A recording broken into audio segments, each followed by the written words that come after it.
അവരിൽ അള്ളാഹു മോശമായ ആഗ്രഹങ്ങൾ വെച്ചിട്ടുണ്ട്, നന്മയും വെച്ചിട്ടുണ്ട്. ആ തിന്മയെ മറികടന്ന് നന്മയിലേക്ക് വന്നവർ, അതിനൊരു സ്ഥാനം വേണ്ടേ?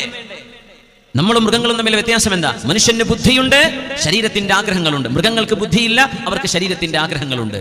പക്ഷേ ഇത് രണ്ടും തന്നെ നമ്മുടെ ബുദ്ധി കൊണ്ട് നിയന്ത്രിക്കാൻ പറഞ്ഞു അള്ളാഹു. അങ്ങനെ ശരീരത്തെ നിയന്ത്രിക്കുന്ന നല്ല മനുഷ്യർ മലക്കുകളെക്കാളും മുമ്പിലല്ലേ വേണ്ടത്? തീർച്ചയായും ചീത്ത മനുഷ്യരെ കുറിച്ചല്ലേ ഉലൈക കൽ അൻആം ബൽ ഹും അദൽ.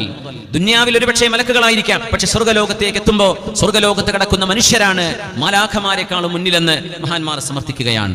അല്ലാഹു സുബ്ഹാനഹു വ തആല നാളെ അവന്റെ സ്വർഗ്ഗലോകത്തേക്ക് എത്താൻ അല്ലാഹു നമുക്ക് തൗഫീഖ് നൽകട്ടെ. ആരാണ് മനുഷ്യൻ?